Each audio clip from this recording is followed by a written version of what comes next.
might. We'll see. Yeah. We'll see. Welcome back to Outside the Cinema, everybody. Your hosts, I'm Bill. That's Chris. We are here to provide you with all of the cult film knowledge that we possibly can for the time being. This week on the show, Patreon picks from one of our listeners. These are Ollie's picks, right? If I'm not mistaken. I think that's what you said, yes. Yeah, now that I said that, they probably aren't. They're probably something I know. else's, but I mean, I can check momentarily. But yeah, we're doing Patreon picks this week. So welcome back to the show. If you are watching us on Twitch, thank you very much. I've actually noticed that we have gotten a fair amount of views on Twitter once the shows are posted on there. Not necessarily. Wait, on Twitter? Sorry, on Twitch. Okay. I do have Twitter. I don't know everywhere we are, so. Yeah, so when we broadcast live on Twitch and we only have, we'll have a handful of viewers or whatever, but yeah. I'm noticing we're getting like 25, 35, 40 plays after the fact. Oh, that's good. On there, which is cool. Yeah. So if you're watching on Twitter and you're watching it after we've broadcast live, we're usually on Mondays at 2:45. And if you'd like to join us live, that would be dope. If not, thanks for watching either way. Yeah. Yeah. So, this week on the show, we are doing 1981 Michael Mann's feature film debut, Thief. And then we are doing the Dario Argento written... It's a Western, and possibly finished, half directed by Argento. Supposedly. It's a Western, sort of. Yeah, it's during the Mexican War. Yeah, but it's not like... it's a spaghetti Western because it's an Italian-made Western. But, it's not your, Western. Well, basically, it's not a United States Western, like Colorado, Wyoming, Montana. We're not whatever. talking Stagecoach or anything like that. No. We're talking, horses, adobe houses. And Adobe Illustrator also. Well, that would have been nice, but also a lot of Italian people. Yeah, doing brown face. Yeah, there's a few. Mm-hmm. But yeah, so the Five. I'm wondering Army if is the title of that one. Did Christopher Walken from Pulp Fiction cast this movie? Probably not. I don't think. Oh no, I'm sorry. Is that? Wait, where's the one where he called the Italian guy the cantaloupe? These are not Ollie's picks. These are Mark's picks. All right, never mind what I was saying. It's okay. These are Mark's picks. He's one of our newest Patreon members. He also hit me up and told me that he was having some issues with the archive, saying that some of the stuff wasn't there. But I went and checked, and it looks like everything's there. So if anyone else is using the show archives, and I know there's other people that do use them because I can see who accesses them. But, if there's other people that are using them and you're having issues or you're not finding things, make sure you let me know. You can shoot me a message through Patreon or feel free to email us at outsidethecinema@gmail.com. But I looked, and it looked like everything was available. So, Mark, I'm not sure what the issue is there. Maybe he could just send you some screenshots. Yeah, show you what's going on. Send me a screenshot or send me an email with, some specifics. He said that, the voicemail archive is there, but, you know what, Mark? I'll just send you a new link. I'll clear out the credentials on the other one, and I'll just send you a new one. But if anyone else take is it from there. Issue, I don't know, maybe I sent them the wrong way. I don't know. I've been known to do things incorrectly, so I'm really. The hell you say? I'm really bright on cam right now. I feel like I'm really close. Because I got 3 of me in front of me. I got the camera right there, and then I got the video feed there, and then I also got Twitch over there. But I just feel like all of a sudden I'm very bright. Is that the face that's, making faces at the camera always goes over well on the podcast. So it does, but it works on Twitch now. That's true. And the 23 people that watch it after the fact. Yes. Hey, that'll grow. If it does, awesome. The people that are watching, whatever, it's fine. That's another thing too. I was talking to another podcaster and content creator the other day about how it was so much easier 10 years ago to figure out exactly, who your audience was and where your audience was. But now everything is so diversified in so many different places. Before it was hey, Apple iTunes. Yeah. That's where you listen. Yeah.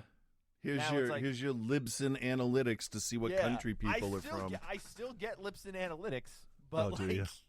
they're not like they're not like they used to be because you're on Spotify, you're on Apple Music, Right. you're on Deezer, you're on Pod whatever, and all these different places, Google Play, and then the stuff from Jumble overseas. and Ton of Nuts. Yeah. And Booger Bank. I Booger get Bank it. is my favorite. We're huge on Booger Bank. Yeah, well, you know what though? You got to embrace the fact that boogers can be squishy and crunchy at the same time. The people that don't do that don't succeed on Booger Bank. I don't know what that's all about. I don't know. Hey, want to see what I bought? Always. I bought a little dude. Oh, nice. Let's see. Let me get the dude. I'll do the hand thing, the Instagram thing. Does that focus? That's not focusing. No, that's not focusing. Because you don't have a high quality camera. Like, You know what? You want to see what I got? There we go.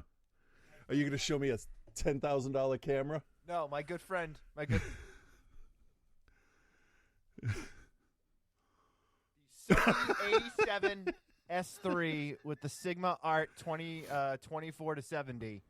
Right. Is that here. handle to attach it to your AR-17 when you go film truckers? No, we put this on my FPV drone and I fly it over. No, I've had this camera for a while. I was going to say, how fucking big is your drone? Oh, it's a helicopter. Quad. It's a quadcopter, actually. It's the helicopter from my Blue buddy Thunder, Mike actually. got me this. Oh my God, This Guy Fieri. that's great. Or as I used to refer to him, Ferretti.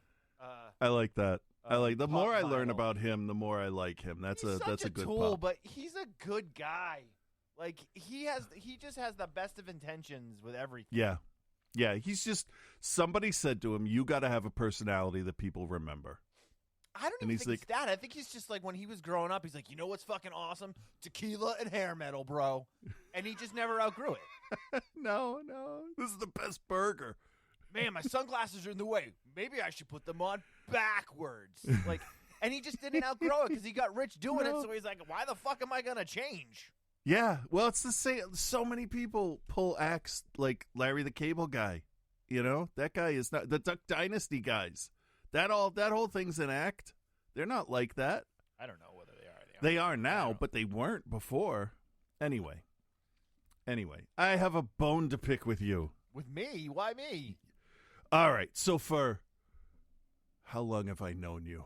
Oh, 20. Since Resident Evil came out. Hang on.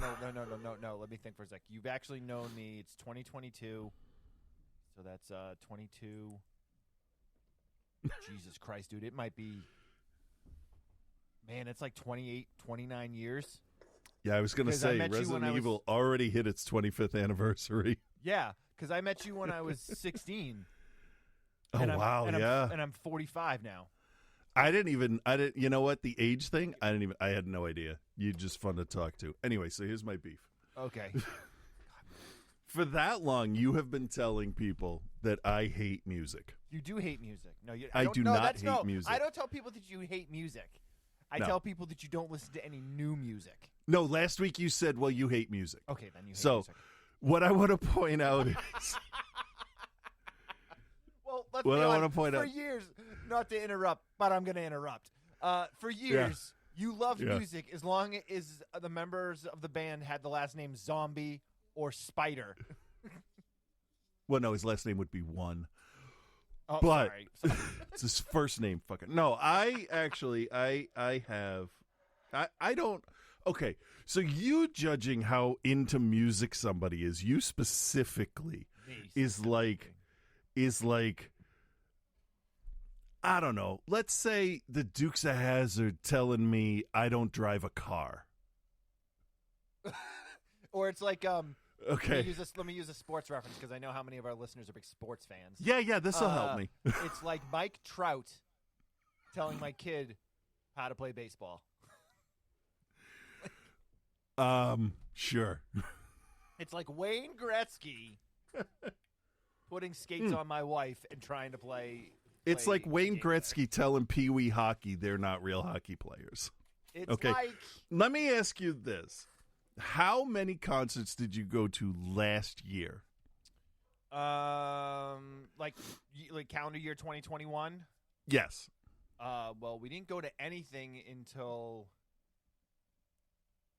like July. We had the show for my buddy Stu in July, and then I went to Rebuilder in August, and then I went to Riot Fest in September,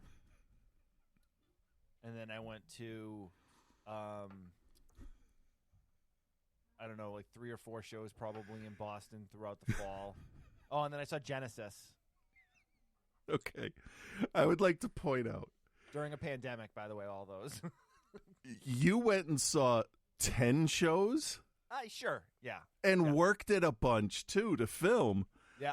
And the average human being in 2021 saw 0 live shows. Left okay? the house 3 times.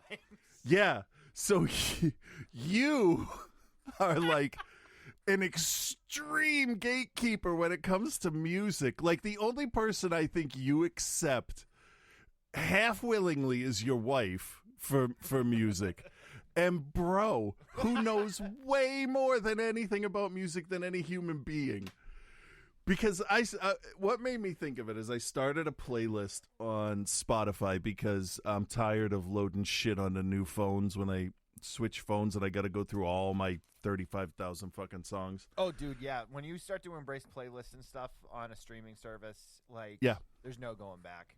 Yeah. So I decided I am just going to have a playlist of, quote unquote, most of my favorite songs. Okay. Because not all of them are on there. And let me look. I only started this yesterday, by the way. Mm-hmm. What are all these messages? I don't know. I'll pay my. Have I ever sent you the ultimate playlist of Bill playlist? No. I should. You should. That's like a list like you for like most like not. I shouldn't say necessarily all my favorite songs, but like everything I enjoy. It's like I don't even know how many pages. Well, let me look. So I don't know. This won't tell me how many songs I have on the list, but between the day before yesterday and yesterday, I've added 18 and a half hours of music onto this playlist. Wow. which is a lot.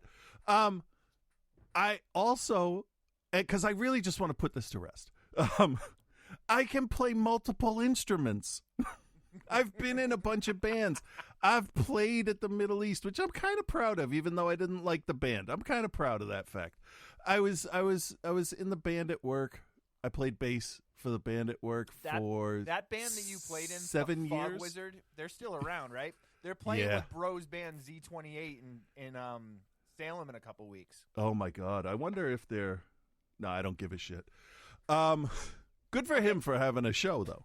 I mean, yeah, they play around Sam. So the ultimate playlist of Bill, just to put into comparison for you, 139 hours 59 minutes. Okay. The thing is, on my playlist, I haven't even touched on 80s new wave yet, because that's what I grew up in. Now I was looking at things. You are 5 years younger than me, correct? So when you graduated high school and then college, like the internet was really just starting to get going, like MySpace and all that. I want to say that I probably got the internet when I was a junior in high school, so 95 or so, maybe. Okay, yeah, we didn't have the internet until I want to say 2000, because in the apartment, New Hampshire, whatever, it didn't matter. But I was reading this thing where, and it made me think about how music has gone. The two of us, it's almost like there's a generational divide between us, even though we're the same generation, because you were at the age where you could easily adapt and go to MySpace, and you didn't have a problem like click, oh, here's a band that showed up, click, what do they sound like? And then you know, but me, after I get burned by, I don't know, let's say 50 or 60 bad sounding bands, you know. But what I'm saying is, for a lot of people, and it seems like a lot of Gen X people, if they weren't at the right age where the internet was just starting up and independent bands could get the exposure they could get through the internet, we all just kind of stagnated until we heard something again that we liked, and that was probably, I don't know, grunge, let's say. Yeah. But right when I was getting out of high school, like Britney was getting big, and Aguilera, and the boy bands were huge, and that was all top 40. Boston had shut down FNX. I mean, BCN was gone. When you were getting out of high school, you're saying? No, you've been out of high school for like 10 years when that stuff started to come. When did NSYNC? When were they going? 99, 2000? No way. Yeah. Wasn't before that? No. Huh. No, it wasn't. Oh, You got the alternative boom before that, where bands like Sublime, Chili Peppers, like there was like Lollapalooza started in what, 91? So you had grunge, which hit right around the same time as that, and then grunge was kind of done by like 95, 96, which was followed up a lot by what I like to call the like radio-friendly alternative movement, where like bands like Fuel and Live. Yep, Creed was big there. Creed was like 98, 99. They came. Creed was kind of part of nu metal. Oh, dude, the first album, Pop Explosion. New Kids on the Block's first album was in 86. Yeah, but New Kids are a different generation than NSYNC. Well, did I say NSYNC? You said NSYNC in like Christina Aguilera and I'm Britney sorry. Spears. I meant to say New Kids on the Block, because New Kids on the Block started the whole boy band thing up again. After the Jackson 5 and all that, and the Monkees. Right, yeah. They were really the start of the manufactured pop act, New Kids on the Block, because they were started in response to New Edition's popularity. And Menudo. Yep. Yeah, Menudo was brilliant, because the kid gets too old, switch him out. Nobody gives a shit. Ricky Martin.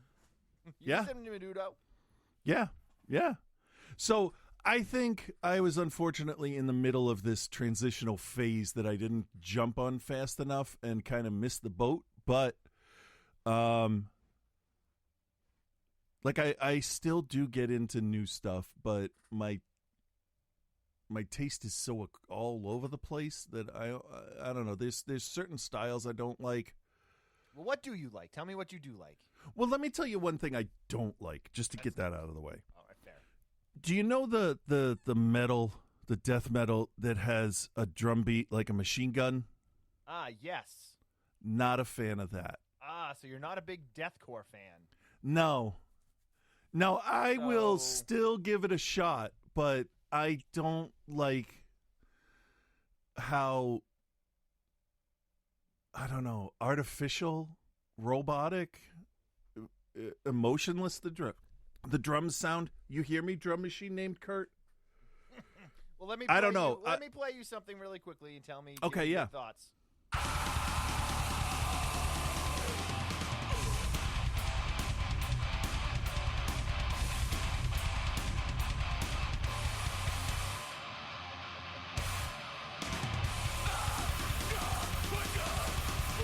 All right, that's Gate Creeper. Okay, the music is good. Okay. Not a fan of that style of singing. Okay. But that doesn't mean that I won't if I find the right voice. Let me try this one on for size.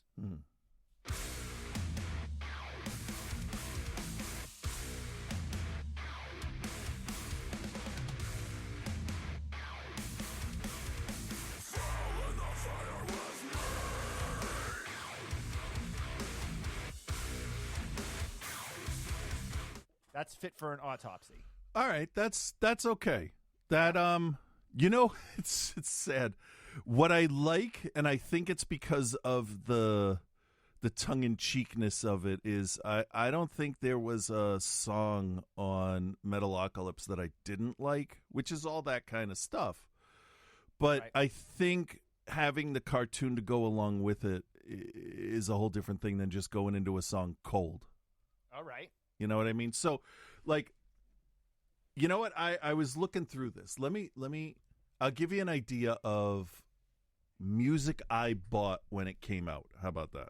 Okay. Just from part of one year. All right. What year?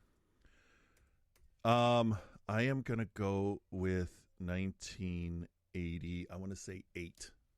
Okay. Because I was 16, and I think 16 is a very important age.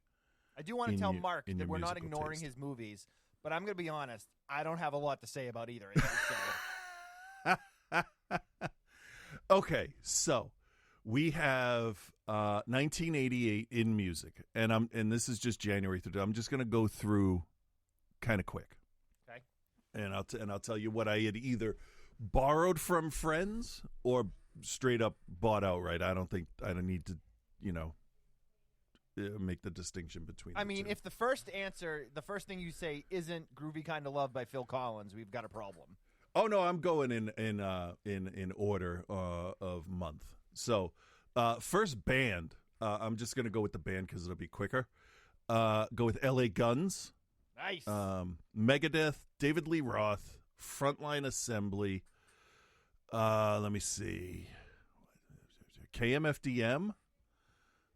Sting, which is the opposite of that. That's a great record, though. That record that had I forget the name of the record, but it had like Englishman in New York, and that's a great record. Yeah. I had borrowed the Ghetto Boys from one of my friends. I didn't buy that one. Dope. Ghetto Boys Mind Playing Tricks on Me is like my favorite hip hop song of all time. Nice. Smithereens. I like the Smithereens sometimes. Obviously Pixies. What do we got? King's X. Edie Brickell and the New Bohemians. That was probably around that time, right? Probably. I know I definitely listened to it. Let's see. Butthole Surfers, Iron Maiden, Weird Al. Jesus and Mary Chain, Erasure. Like my taste is all over the place. Like Thomas Dolby. Oh, you must have had Information Society then too, because I loved Information Society. And to go off that, I love Jesus Jones as well. That's fair. They were a couple years later, though, I believe. Yeah. Queensryche, Poison. Oh, Queensryche, that's Operation Mindcrime, right? Yes. Through the eyes of a stranger. Love that song. Of course, Judas Priest, Van Halen, Camper Van Beethoven. This was the year the Abbey Road EP came out for the Chili Peppers, back when I think it was okay to like them in 86. In hindsight, I don't think it was ever all right to like the Red Hot Chili Peppers. I think, personally, Through Mother's Milk is some of their most original stuff. Not best, but original. And then after that, they kind of turned into almost like a top 40 band. Yeah, Blood Sugar Sex Magic. Not Blood Sugar Sex Magic. That was a transitional that album. record It felt is definitely that's their record into the mainstream. I like Mother's Milk a lot. Mother's Milk, because that was the first record they did with John Frusciante, and there's like really good guitar parts on that, because I felt like even though like the original guitar player Hillel Slovak was a great guitar player, he didn't shred. Frusciante like shredded. Right. Slovak was more of a. We're talking music, and Josh Gutierrez shows up in the chat room. Like, I wonder what his thoughts on Edie Brickell and the New Bohemians are. I think, they're fine. Let me ask Josh, how did you get so deep? So, Sean's hanging with us too. What was I gonna say about the Chili Peppers? I forget. It's best left unsaid, because that band we should pretend. Oh yeah. That Slovak was playing more of a bluesy Hendrix style. Kind of. Yeah, we like to call that kind of chords. The heroin hangover. Oh, okay. Because that dude was a bad heroin addict. Yeah, well, he's dead, so. Yeah, from heroin. Yeah. So. All right, so let me go back. We'll finish this up real quick. Bolt Thrower, Nuclear Assault, and then for some reason the Georgia Satellites. Oh, I love you, period. Yeah. Do you like me? Question mark. Oh. Please, exclamation point. Did not like that song. I want to hold you in parentheses. Yeah. That's them, right? That's Meg. I have no idea. That whole thing, and you're like, that's the Honey Drippers. Oh, so I'm going to counter that with Public Enemy, Killing Joke, Huey Lewis in the News, Big Audio Dynamite. I like how you're like, Bolt Thrower, KMFDM, Huey Lewis in the News, Iron Maiden. 10,000 Maniacs. Thompson Twins, right? Yeah. The Escape Club. Remember the Escape Club? Of course I with remember the Wild Escape Club. Wild West. It was on Salisbury Beach. I saw Weird Al Yankovic there when I was like 13. Yep. What do we get? Kenny Loggins. NWA, Straight Outta Compton, came out that year. What? I just picture you listening to NWA and then flipping the tape, like having a mixtape, and it'd be like Fuck the Police, and then the next track is like What's on Your Mind by Information Society. You know what? Probably. Yeah. Dude, you had to have NXS Kick. I think Kick was 88. No, my friend had that, and he always played it, so I didn't need to buy it. Oh, dude, you want a record to go back and revisit that's like, you listen to it now and you're like, wow, this is a fucking dope record. NXS Kick is that record, man. That record. They are very talented, but at the time, super overplayed. In that year, considering you were only allowed to listen to like 13 songs in 1988. Yeah, true. And 2 of them were by the Traveling Wilburys. Yes. Also, this is the year that Jane's Addiction's Nothing Shocking came out. Yep. Which I didn't discover until after Ritual came out. And Danzig. Oh, the first Danzig record, yeah. Yeah. Here's the thing. So you were 16 or so, right? Yeah. I was 11. Right. So I was at that point where like I was buying my first cassettes, and I was buying like Def Leppard Hysteria and like Bon Jovi New Jersey and like NXS Kick and what else is big like that? And Justice for All came out that year. I did have that cassette. Yeah. I had Belinda Carlisle. Guar's Hell-O came out that year. Also, on the same day, we had Eazy-E, Suicidal Tendencies, Ice-T, King Diamond, Fishbone, Napalm Death, and the Jeff Healey Band. And the Jeff Healey Band. Billy Ocean. Run DMC's Louder Than Leather, Anthrax's State of Euphoria, Nick Cave's Tender Prey.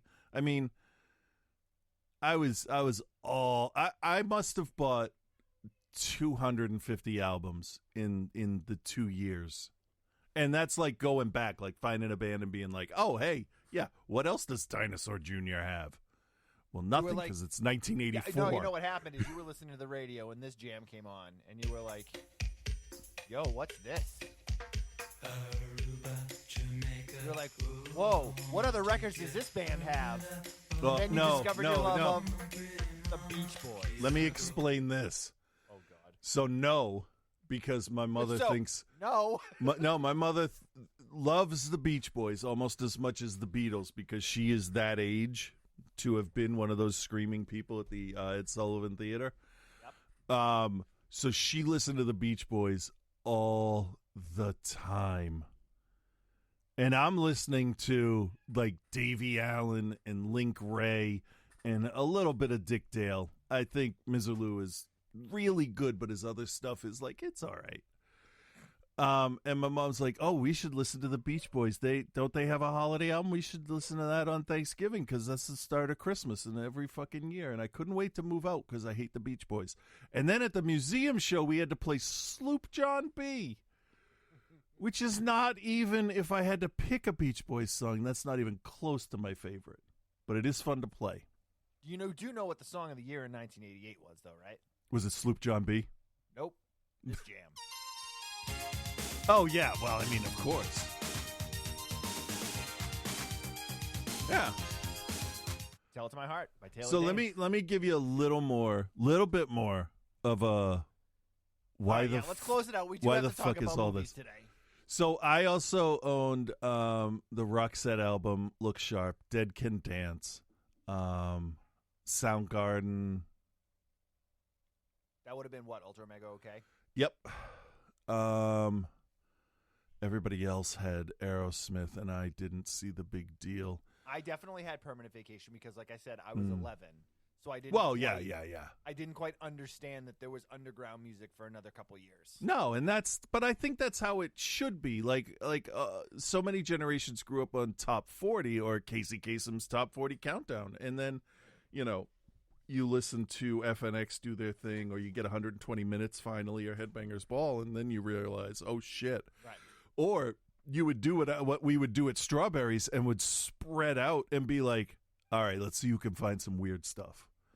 And that's how I ended up with like Tool and Psychofunkapus and Love Hate. They had still had at that point like a college rock section, and all of that stuff was in the college rock section. Yeah, it got easier when Newbury Comics spread out because they would start to highlight that stuff, but real early on it was like, this album is next to Guns N' Roses' Lies, so I guess I'll give it a shot.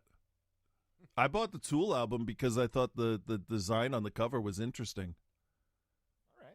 All right. I used to buy a lot of music sight unseen. Now I just test it out on YouTube. That's why I bought Orinoco Flow by Enya.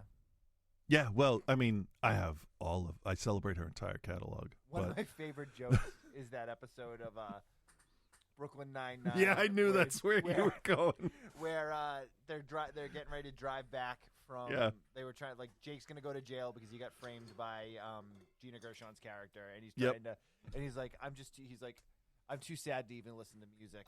Actually, let's listen to Orinoco Flow on repeat. Yeah. Yeah, we had an Enya song at our wedding. It was our first dance. It wasn't that one. It was a different one, but it was nice. Does she have other songs?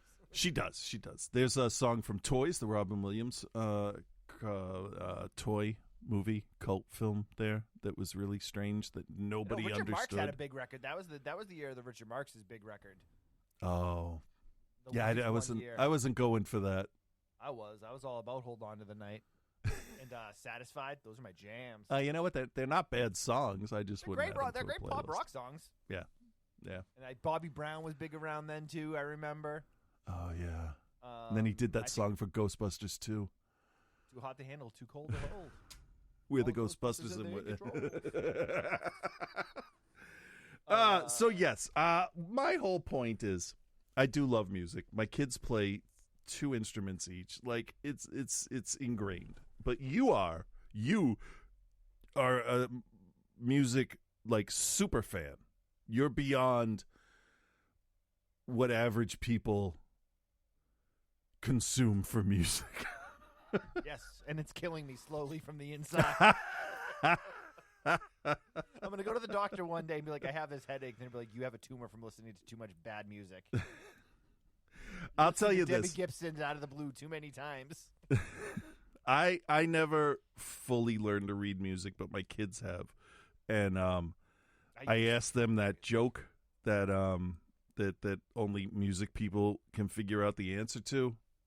I asked them what's a pop punk's favorite chord, and they responded with A minor. Get it? I get it. Yeah, A minor in the face.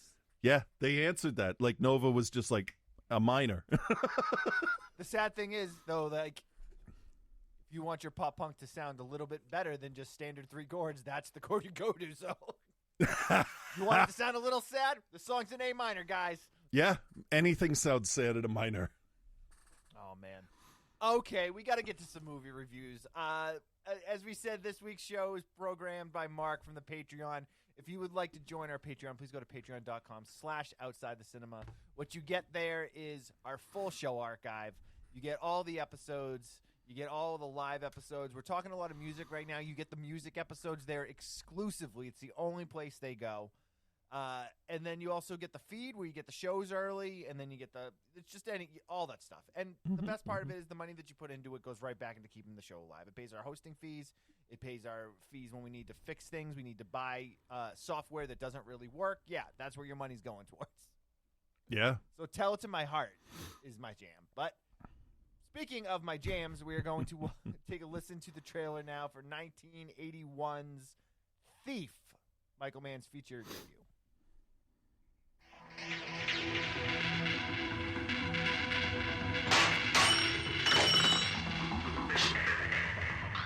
Are you clear? You've been putting down 2-3 scores a month. You want to put down contract scores all over the country, working directly for me? I am self-employed. Geist Elias. Just diamonds or cash? Fine. I'll make you a millionaire in 4 months. I wear $150 slacks. I wear silk shirts. I wear $800 suits. I wear a gold watch. I wear a perfect D, flawless, 3-carat ring. I'm a thief. Do you think that I have been waiting for you to come along? You're gonna marry her and have some kids? Yes. Hey, I'm talking to you. Hey. I mean, what? What is going on in your life that is so terrific? I'm just asking you to be with me.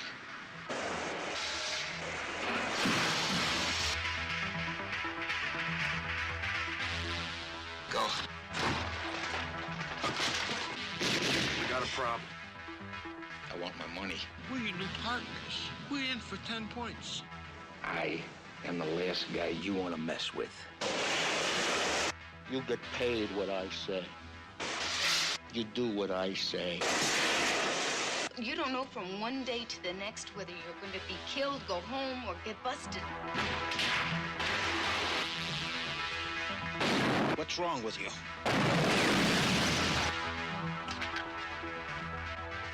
James Caan, thief. Alrighty, 1981, James Caan starring Michael Mann's feature film debut, Thief. Yeah. Sorry, I had turned myself down there for too long. Not have that assault of less than stellar sound quality hit me. So, all right, Michael Mann. I like Michael Mann, but I'm not like a completist of Michael Mann's stuff. So I'm not unfortunately gonna like really like fawn all over him. I like Manhunter. I like The Keep. I like Heat. Yeah. Yeah. About it. You know, like, I mean, he had a lot of like Collateral is fine. Ali was fine, but like, no. No, sorry. Do you have a history with Michael Mann that's going to be interesting, Chris? No. All right then. I mean, So to be totally honest, I've seen a couple of his movies. I think he has a real eye for making things seem completely real. And that's not always what I want from a movie. I think it depends. Yeah, it depends on what it is. So Thief is definitely. So Thief was based on Frank Hoymer's book, The Home Invaders. Jerry Bruckheimer was also a producer on this. You got James Caan, Tuesday Weld, Robert Potsky, Willie Nelson, and a very young, what the heck's his name? Belushi, James Belushi, James Belushi, not John. Duh. Yeah, it was like I was figuring you'll get there. Yeah, well, yeah, eventually I go through all the names. So, what's interesting? I also about didn't this, know where you were going. Right. So what's interesting about this flick is it's a heist flick. You know, it's called Thief. James Caan plays your main character named Frank. He's a jewel thief and has been in and out of jail a few times, but he's like a high level guy that does like big jobs. Yeah. And this is really kind of like the story of his like I guess demise, if you will. So he's very particular. Frank as a thief. He has a real structure to what he's doing. He's not like some fly-by-night guy that just takes on random jobs. He uses his actual business. He owns a bar and he has a car dealership. He uses those business to basically, launder his money through the system when he gets it. He wants a family, though, and that's a big part of this story is that he wants to have a family. He's been dating Jessie. She's a cashier that works at the bar, and he's been courting her. I guess would be the best way to put it. It doesn't seem like she's super into it at first. So he's putting time in. He's getting his FaceTime in. Yeah. So the film opens with him and his crew taking down a huge diamond score. He goes to his fence to give him, and then the fence is basically like, "Hey, listen, before you collect your share on this, there's some other stuff going on." Basically, what it comes down to is like, there's organized crime involved, and they decided they're going to start skimming some stuff and make Frank work for them. So, they're trying to collect the money, and then they are able to kind of work him into getting to do these jobs for him. And he's like, I'll do the one job. And, he kind of gets involved in this. And then you get a lot of it, of the underside of the police force, because the police force is basically there. And they're like, hey, listen, we're taking a take two. Yeah. And that's just part of it. But Frank's never had to deal with that before. So you meet the higher level guys. And then I'm trying to remember this is a long film. It's over 2 hours.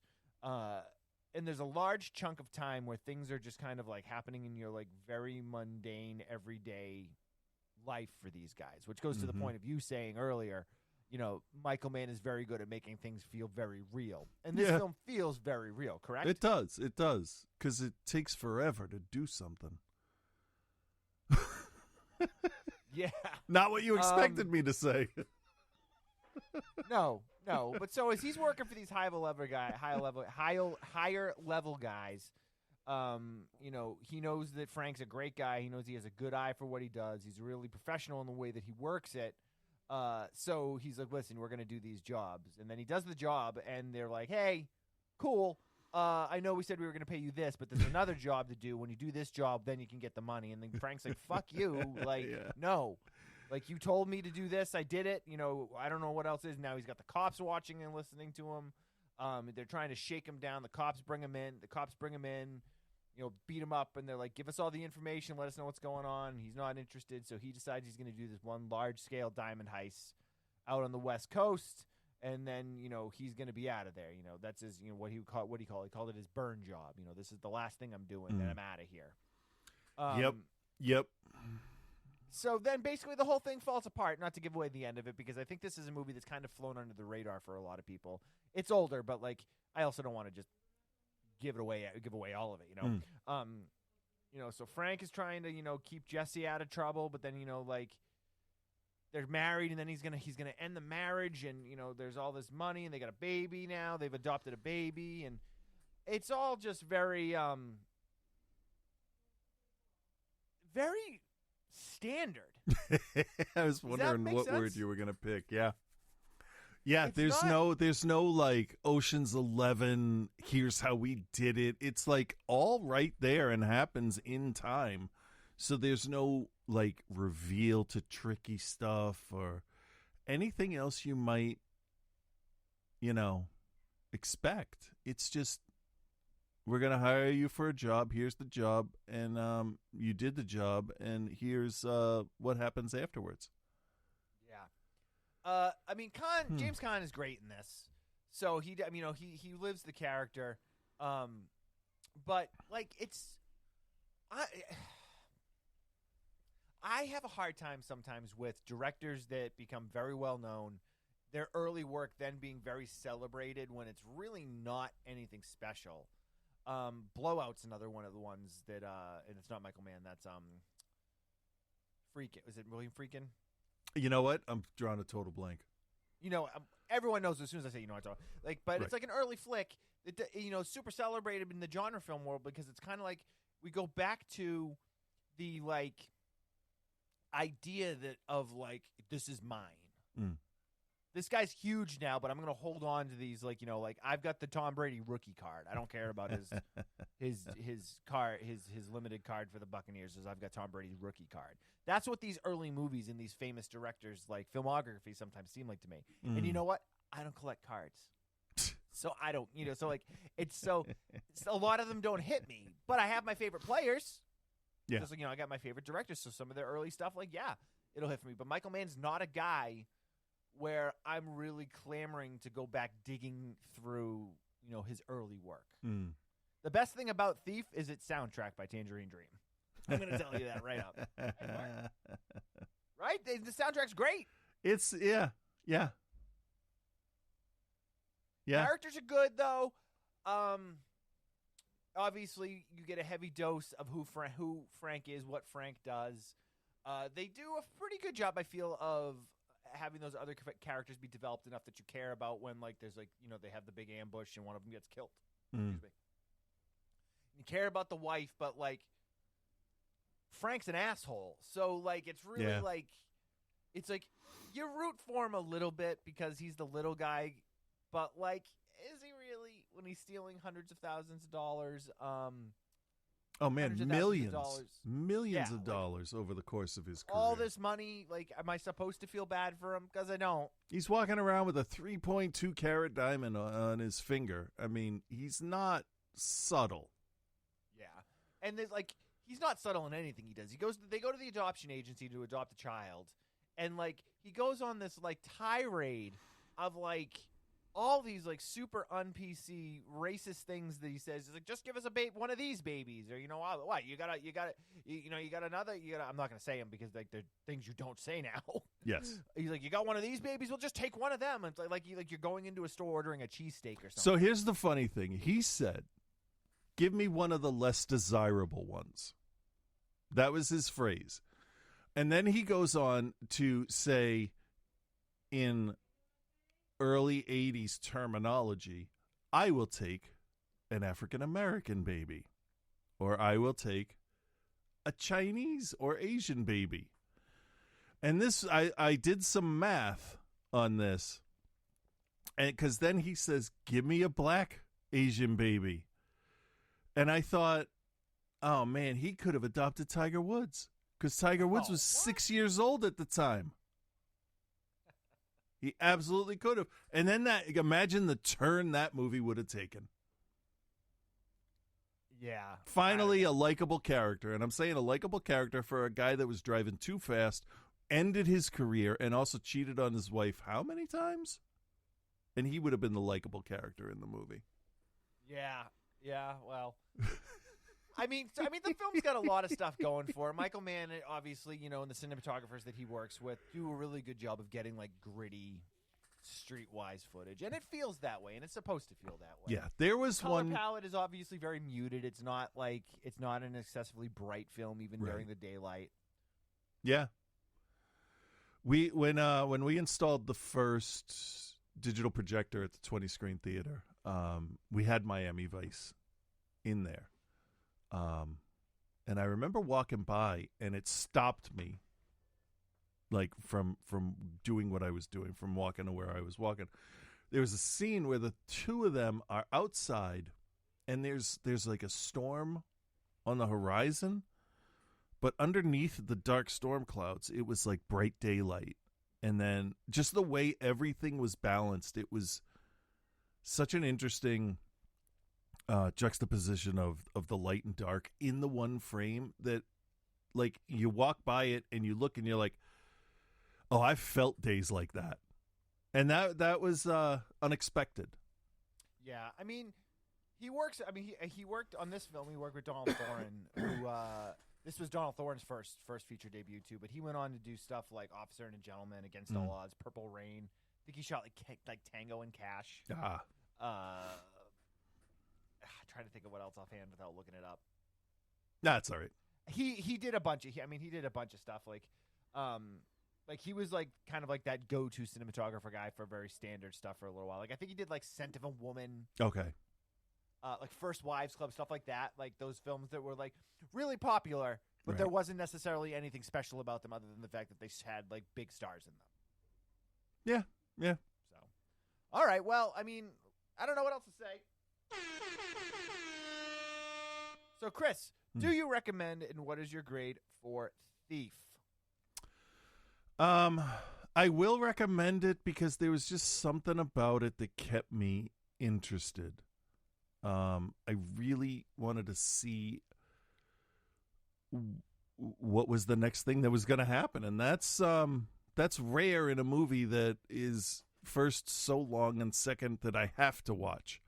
So normally when it's kind of like going through the motions of like, this is what the guy does in a day and blah, blah, blah. It's like, ugh, could you have found a more interesting guy? And that's how I say it, yawning. But for some reason, I'm like, you know what? This guy's kind of a dick. And I actually kind of want to see, how does life work out for this dum-dum? Because he is kind of dumb. Yeah, he's very smart at his job, but he's kind of like a troglodyte running around. Also, if you're going to put in your trivia that he speaks slowly and clearly without contractions so that he never has to repeat himself, I don't know, first 3 minutes, there were like 5 contractions. So I don't know what anybody's talking about. Gonna, Gonna is a contraction, technically. So shut up, movie. I'll give it a B+. Don't talk to me like that, movie. Yeah, don't tell me you didn't do something and then go do it. Son of a bitch. Anyway, I'll give it a B+. I actually kind of enjoyed it. B+, okay. Yeah. So I'm I'm in kind of like this middle road, and I think I probably ripped on it a little bit more, but it's thoroughly fine. It's thoroughly fine. And like I know I say that a lot of times as kind of like something that's bad about a movie. But that for this it works though, because they're just trying to tell this like gritty, like neo, noir type thriller. Yeah. And it's thoroughly fine. It's not something that you need to search out unless you're like really like hankering to see everything James Caan's been in. Right. So I can't grade it nearly as high as you though, so I'm gonna give it a C. I don't know. Maybe this is just one I missed the boat on for some reason. I know a lot of people really love it. I think the poster and the soundtrack are the best things about the movie. So, no, that's fair. What do I know? I've only watched 25,000 movies in my life. I know, right? Speaking of, I don't know, right? I don't know. You can watch a shitload of movies and still have terrible taste. I mean, let's be fair about that. I mean, have you seen the movies Frank likes? Jesus Christ. Down with Love? What a fucking loser. Don't join the Shudder fans Facebook group because that's actually what reminds me that my tastes in movies are not mainstream. Yeah. Because people love The Conjuring and all that stuff. And it's like, you know what? That's great. If that's what you love, that's great. But you know what? You're wrong. There's better stuff. After so many years of reviewing movies and watching movies and working in movie theaters, I mean, your taste changes. Your what's it called? Your tolerance for stupid shit definitely goes down. Yeah, I have to be in a mood to watch stuff like that. Oh yeah. Okay. That's why I was asking you about this next movie. Yeah. So, and I hadn't watched it yet. I know. That was funny. So we haven't done. I don't even know when the last time we did like a spaghetti western was. And we here at OTC have a very big fondness and love affair with Italian cinema in general. But we have had a love-hate relationship with the Italian spaghetti western because there is so many that are just, and there's not a more perfect word for all of those randomly named Italian spaghetti westerns. But the term to use is pedestrian. And there's so many of them. I mean, like, we could name 20, 25, maybe even 30 different Django movies. Yeah. That are, like, just bad. Yeah. Because they don't offer anything. But this one's interesting. The Five-Man Army. Mm-hmm. And the reason why it's interesting is because it's got some bigger Hollywood names in it. Yeah. It's also got Dario Argento attached as the screenwriter, or at least the co-screenwriter, and then supposedly directed a large chunk of it. So let's take a look at the trailer. We had mentioned Thief earlier. Thief is available to watch in the United States on Tubi. Five-Man Army is not included in any streaming services anywhere. You can purchase a digital copy of it through Amazon and those places, or in the Warner Archive Collection. Yeah, it's like $2.99 or something, right? Yeah. Yeah, not a bad deal. Bring out the prisoner. I can't stay here all day. It was a perfect day for an execution, and the whole town was ordered to attend. But some men don't care much for executions unless they do the killing.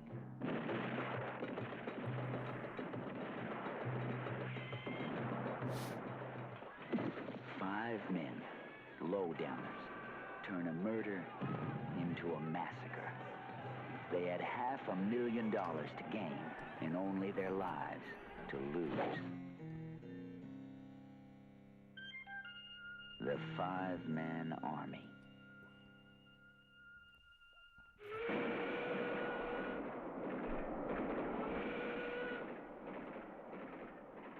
Their job had to be done quickly and silently.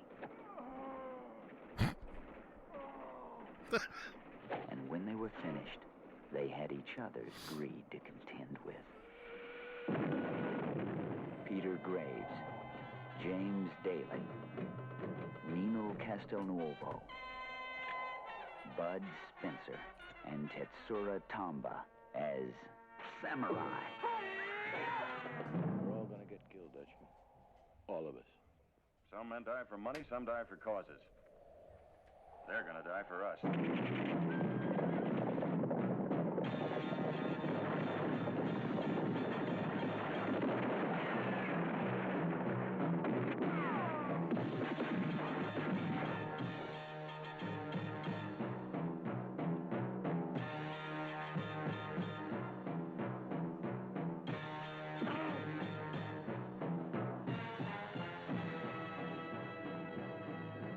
The Five-Man Army.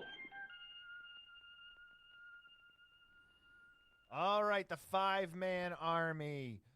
All right, so as a big fan of Argento and especially his output in the 70s and early 80s, you know, this is something I had never visited this movie, so when this did come up as one of Mark's picks, I was actually pretty excited about it. Original title in Italian, Un esercito de five uomini. Maybe I'm right in that. I was just waiting to see where that was going. It's the story of a group of 5 men who are enlisted to rob a train of gold during the Mexican Revolution. Directed by Don Taylor, script by young Dario Argento, score by Ennio Morricone. Now is it Morricone or Morricone? I can never get that right. I've always said Morricone. So, okay. Maybe I'm wrong. I was just thinking about that. We all know that I don't necessarily pronounce things properly. So Don Taylor and then Dario Argento did some additional sequences, uncredited directing, starring Peter Graves, James Daly, Bud Spencer, Nino Castelnuovo, and Tetsuro Tamba as Samurai. Yeah. No need. I mean, come on. Yeah. So basically, if the story sounds familiar and like another movie, it's because it is. It's not a terribly creative thing. It's the same as Magnificent Seven, only it's 5. Yeah, my favorite part of this movie is when they had to break back into the movie studio to steal their costumes before they rode to Mexico to save the village. Yes, they did. That was fun. I liked the hats and the gold the silver embroidery all over it, and the funny little dance they did. We watched the same movie, right? Oh, sure. When she says, "You can kiss me on the veranda," and he says, "Lips will be fine." So Mexican rebels hire the Dutchman and his crew to basically steal $500,000 in gold. Yes. On behalf of the Mexican revolutionaries and to help finance their fight. So the first quarter of this film is the coming together of the 5. You've got 5 individuals. They all do their thing. So, I mean, you know, one guy is a circus acrobat turned outlaw, another guy's a cattle rustler, and then, of course, Samurai is the samurai warrior. Yeah, who does the most samurai thing of all. Throws knives. Yeah. Well, he also has the sword, so. They assemble them together. So they go to meet with the rebel leaders, but they have to end up having to save him first because he's about to be executed. So they rescue him, and they cause a giant riot in the village, and a bunch of the army guys get killed. Then the army guys come and show up, and they basically arrest everybody. And then they're released. One of the Mexican women falls in love with the samurai, and she gives him a knife, and they're able to get themselves free. And then it's planning this train robbery, which is just a very convoluted. Mm. I mean, they're gonna pull it off because that's the movie, but like, it's just so ridiculously over thought out. It really is, but the way they did it, I felt like, okay, well, they justified all of their insane practices and planning, I guess. Yeah. No, I'd agree although with that. don't ever just take the exact amount of things you need. I mean, I Jesus said that Christ. same thing. I dropped the dynamite. You didn't bring an extra stick? Right. Not even one. I did like that though. Like everybody at the end has their own thing, and this guy has some dynamite to like blow one of the couplers on the train, and he drops it. And the other guy says, well, something's going to shield that blast, even if it's your own goddamn body. And I'm like, Yeah. who? He's like, I don't care if it blows off your face. He is not fucking around. And then I was like, oh, I like this. This is good. Yeah, it's funny. A movie like this does a lot of things right. Yeah. They're not putting a ton of money into it, so it's not going to look real special. Morricone was just like, hey, here's some music that I didn't use for Ecstasy of Gold. Yeah. You guys can use this stuff. He's like, Kabuki doesn't need anything for a little while, so I'll just give you guys this music. So it's not like anything special, but like at the same time, this film doesn't do anything really wrong either. Right. So, your characters, you get to know them enough that you know enough about them, but not, we're not wasting a lot of time on character development. We know that these guys have previous relationships together in terms of working on stuff together.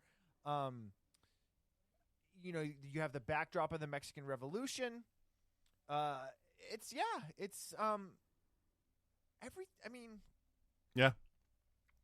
I don't really know what to say about it. It's fine. It totally feels like something that could have happened. Like, this is a train robbery I could see reading or seeing a documentary about or something.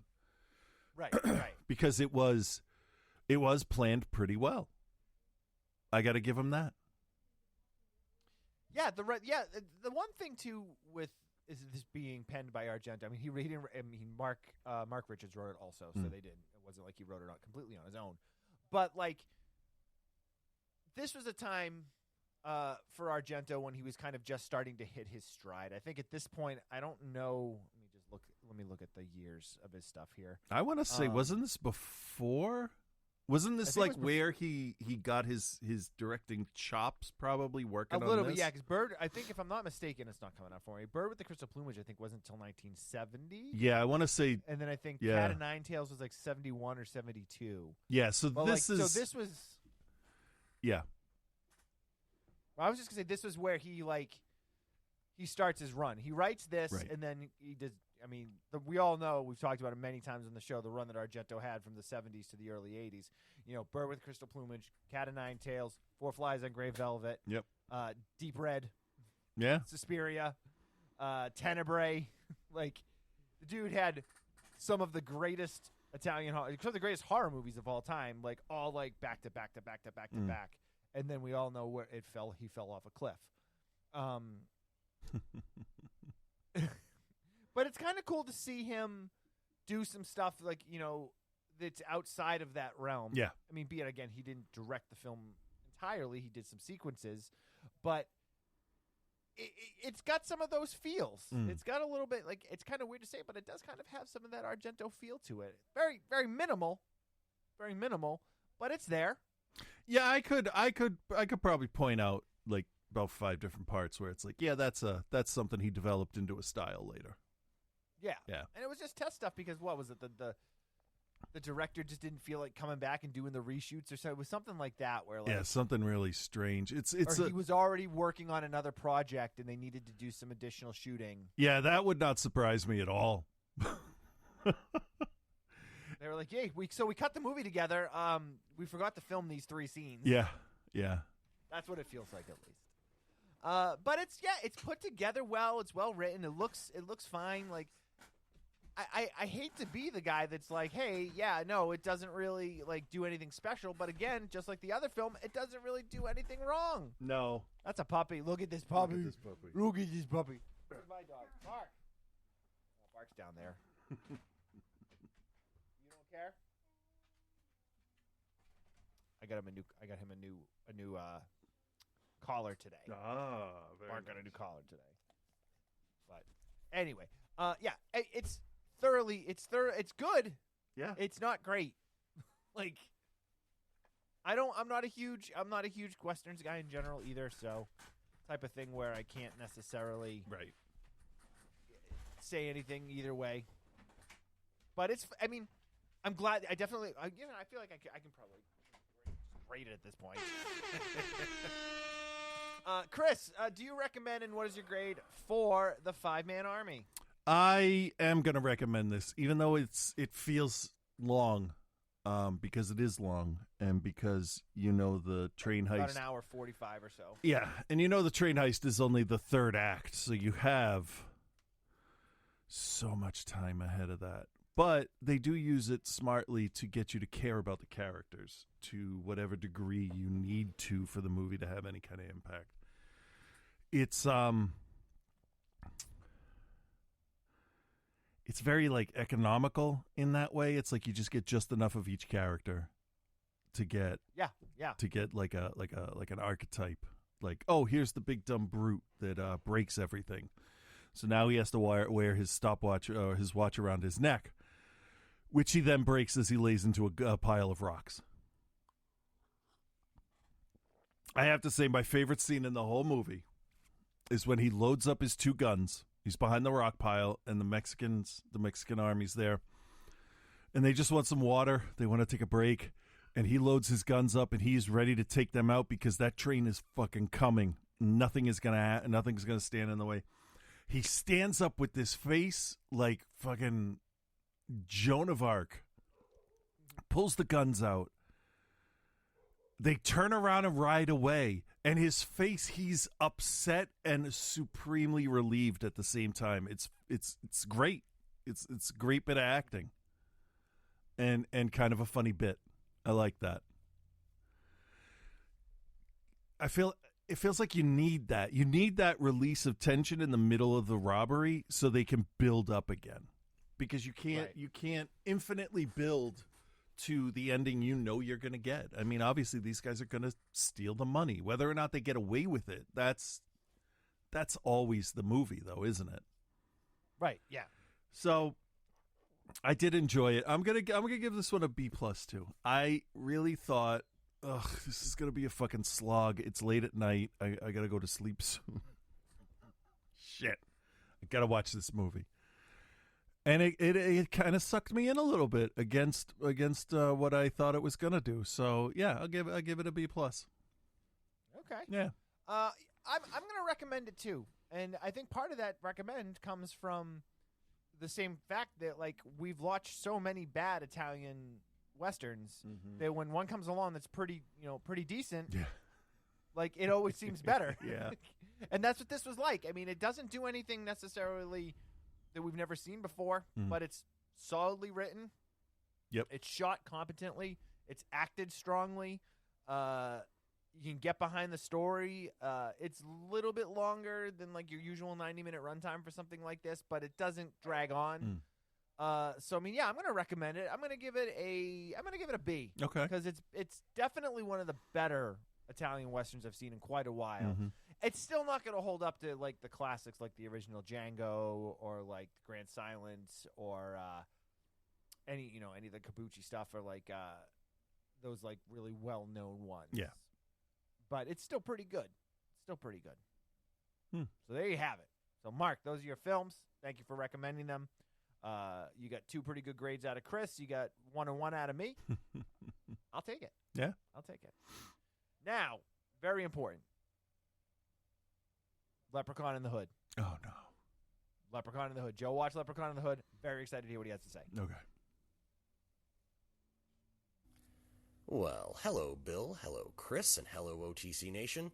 It's your boy Joe here. And, I mean, you know where we're at this week. Bill made me watch Leprechaun in the Hood. Homie. Everybody remembers when this movie came out, right? Like I don't remember any advertisements or trailers on other straight-to-video films, or really any marketing at all. It just showed up one day on the shelves of your local video store. I was managing an Ion Video location, and I always worked both Monday night and Tuesday mornings because I had to prep all of the new movies with barcodes and whatnot. That was fun. I unboxed all the movies that week, and there before me was a few DVD and VHS copies of Leprechaun in the Hood. I was like, okay, whatever, the potheads will love this garbage. Nope. I actually ended up having to ask the ordering lady for our company to order a few extra copies because for some reason everybody except me really wanted to know how Leppy was going to fare in the mythical gangland of Compton, California. Then I probably went and put some super pretentious art film on my section of the employee recommendations wall, and probably also sneered at someone for renting a rom-com. Listen, the early aughts were a weird time for all of us, and for a few years, I was that guy. Nobody liked that guy. Not even that guy. Like all the other Leppy films, this one just starts. Just gets right the fuck into it because they either think or know that the audience for these movies would just get confused and angry at details. Either way, they're probably right. Unless you like these movies, gentle listener, and then you're the exception.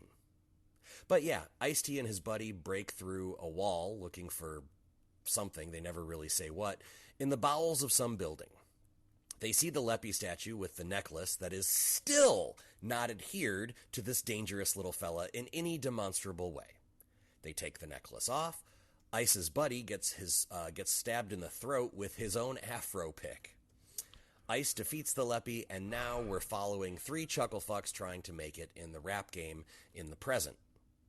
Oh yeah, Ice's thing happened in like the late 70s. Probably just for the afro jokes. There were like 5 of them in the first 5 minutes. No plot, just afro jokes. The 3 present-day chuckle fucks are a struggling rap group who nobody likes because they have a positive message. They meet up with Ice, who's now a successful music producer, but he wants them to change their style up and be gangsta. It goes south, and the boys who hold firm in their dedication to being a positive force in the rap community, well, they rob Ice-T.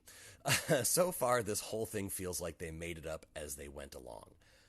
I forgot until just now that this movie is 22 years old. Because there are stereotypes and jokes in here that would fly today about as well as I would if I just stood in my yard and flapped my arms. Now, I'm not dragging this movie for that. We all love movies from the 70s and the 80s that are basically nothing but shit that wouldn't fly today. It's just weird how the last few decades kind of feel like a blur of the ever-quickening pace of the perception of time, and it does not feel like it has been 2+ decades since this was made. It's kind of weird. This movie alternatively feels like an early aughts straight-to-video cheese fest, which it is, but it also kind of feels like a 70s blaxploitation movie, a really dark comedy like Tales from the Hood, but also like a healthy dose of, what's that movie? Fear of a Black Hat thrown in. Like, it's literally all of the above. Appropriate length story short, the boys stole Leppy's magic flute that can control people. Ice-T had it for the past 30-ish years, which is how he became so successful. And they slowly realize what they have, while at the same time Leppy is killing everyone they come into contact with in his hunt to get the flute back. And yet, it's like they keep forgetting that there's a deadly, magical Leppy coming for them. Like, they frequently just kind of hang out or have a real quick, weird little, 3-minute side adventure. They even have a rooftop party at one point. Now, call me straight-laced if you want, but goddamn, that shit can wait until we handle the homicidal little person who wants his flute back real, real bad. Way to be straight-laced, Joe. It's hard to describe the third act here, because a whole lot happens, but very little of it is worth noting. And once again, it feels like they were just making this up as they went along, and admittedly, they weren't unsuccessful. It just feels like they'd have been a little more successful if they'd had this thing a little better locked down before they went into production. Instead of breaking all that down, I'll break down the most ridiculous of the lot. In the end, Leppy isn't so much defeated as, like, everyone kind of joins him or is under his spell. It's not really clear. And this whole thing ends, I shit you not, OTC Nation, Bill, Chris, I shit you not. This whole thing ends with a full-length rap number, complete with spell-addled fly girls backing up the Leppy as he recites a rap song that feels 10 years out of date, even in this 2 decades old movie. The chorus of which is, Lep in the hood come to do no good. This rap song feels like a bunch of middle-aged white dudes wrote it. Here's the thing. The good. It's got a good sense of humor. They knew exactly what they were making here, and they leaned into it. It's got the best elements of blaxploitation, dark comedy, and sure, horror. I guess it's like horror adjacent. This whole series is just kind of horror adjacent. The bad. I pretty much buttoned my review with the bad. This whole thing feels like a hood movie that was written by middle-aged white dudes. Leppy in the Hood is going to get a C+. Next week we go back to the hood, and I will give anybody, any odds they want that it will have absolutely zero connection to this movie, because that's how they roll. Until then, be good, everyone. I remember liking that like a lot more than I think Joe did. I can see if I can get the rap song. Leprechaun rap song.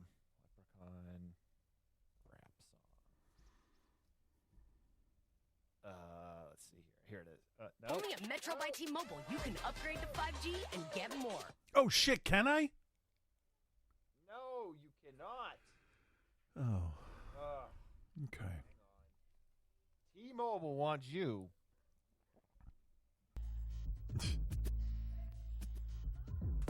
I remember this being.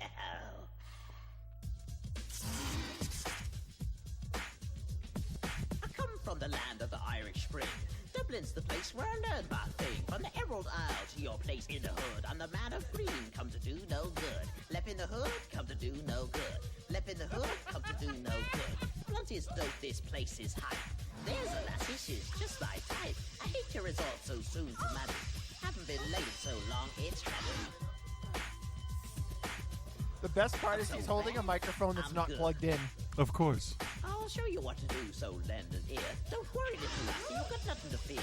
Sit with the lad who's lean and green, and let me show you why I'm a love machine. Come to do no good. Why is there so many hot I'm chicks a wee in this green guy restaurant? who's new to town. Show me what you do when you get down. I'll go up, you go down. We'll cause a scene, you'll love the groove. Left in the hood, come to do no good. Left in the hood, when we're bad, we're good. From the cliffs of Moor to your front door, better turn up the lights and pray some more. We're gonna party through the night until the dawn. Then you and I are gonna get it on. Left in the hood, come to do no good. Left in the hood, come to do no good. Oh man, it's so. Okay, that's. No, what's happening? Stop! Everything. Damn it! Just once, can't things go right? No, and ruin our record? You do make a good point there. All right. All right, I don't understand how that can even be called a horror movie. It's not. It's a comedy. Yeah. It's not a horror movie. Just like Nightmare on Elm Street 4, 5, 6, 3. Yeah. Yeah. Well, you know, what are you gonna do? Yeah. Well. All right. Where is Reverend Scott? All right. Here we go. Meanwhile, DZ sending me creepy DMs in my friggin' Instagram every time I post something. Keep it 100 emoji. What? Settle down, man. Yeah, that tracks. Sounds about right. Speaking of tracking, our first film tonight suggested to us by Howard. I meant to say suggested. I did just say subjected. I know. I wasn't going to say anything because you covered it so well. Did he? Wasn't bad. No. I'm the only idiot that points out when I make my own mistakes. Oh, are you? Like, nobody would say anything. They wouldn't? But, like, I'll mispronounce something, and they would have let it go, and I'm just like, did you hear me mispronounce that, Chris? I sure did. That's kind of our thing. Is it, though? Fuck off.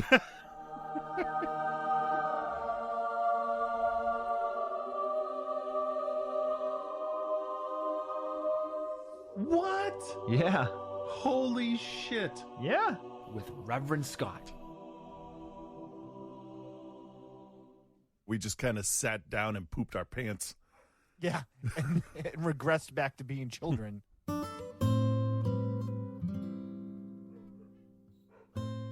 Hey there, Bill and Chris. This is Reverend Scott. I don't have time for this right now. That makes two of us.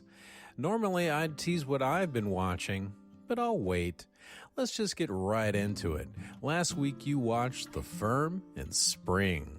I wanted to start by going over the review of The Firm.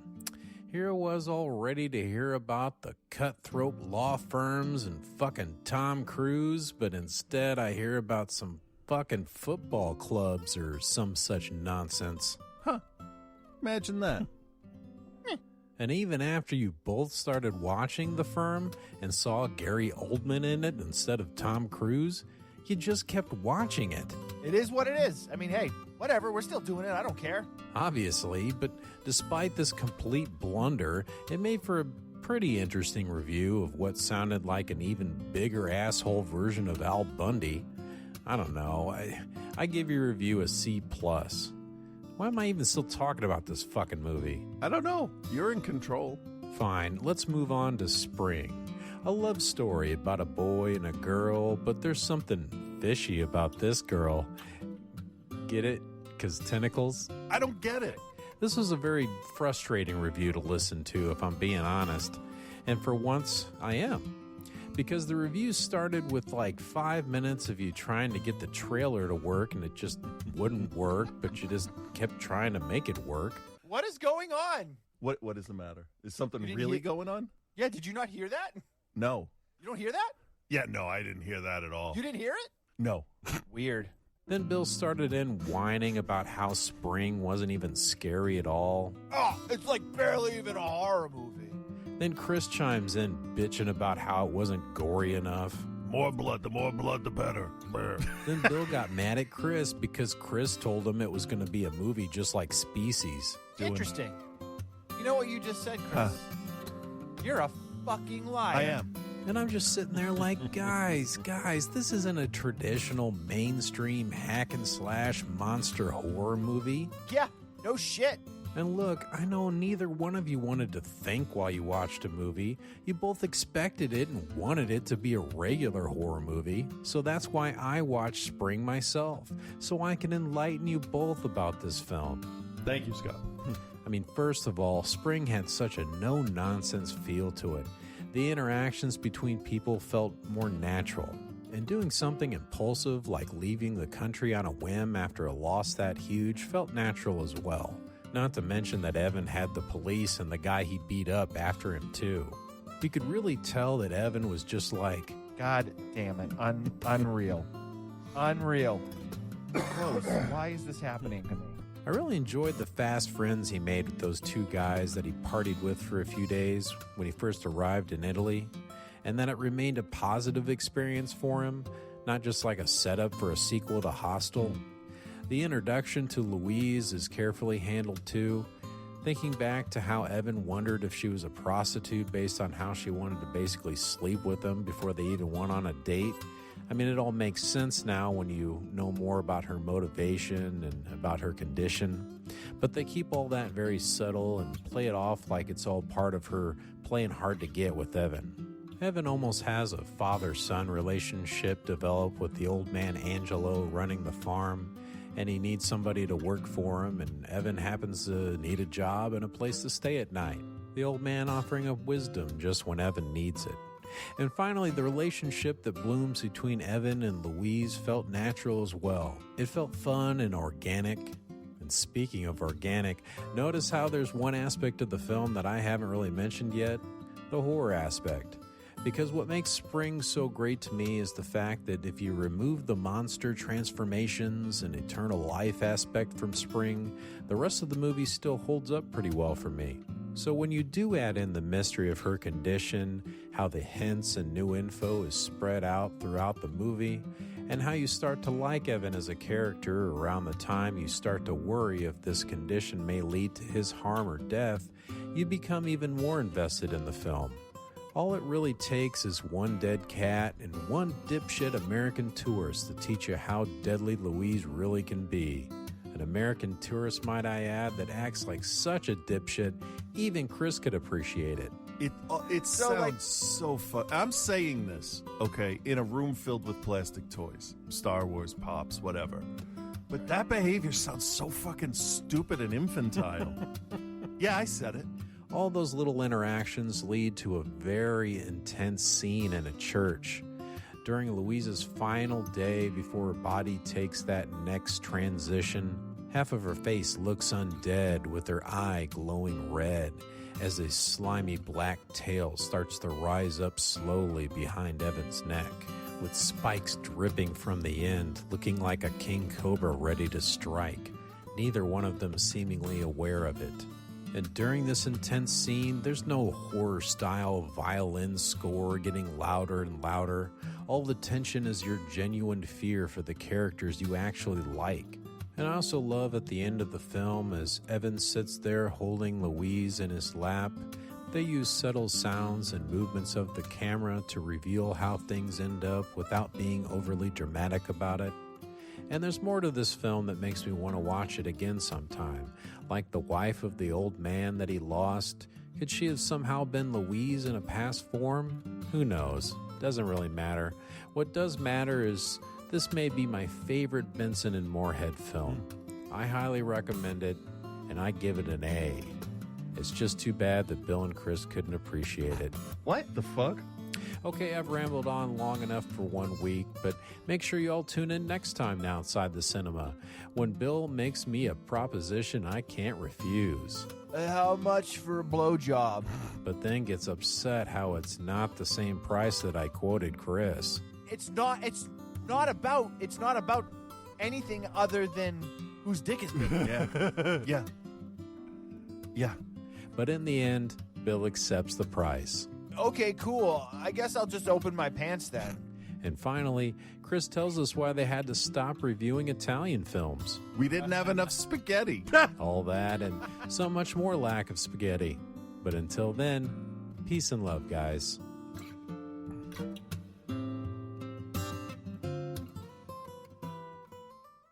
Holy shit with Reverend Scott. Just some fucking man baby who just doesn't like it when people say shit about him. Fucking grow up. What the fuck? Brr. I like that he finished with some dick and fart jokes. Oh, yeah. Which is good.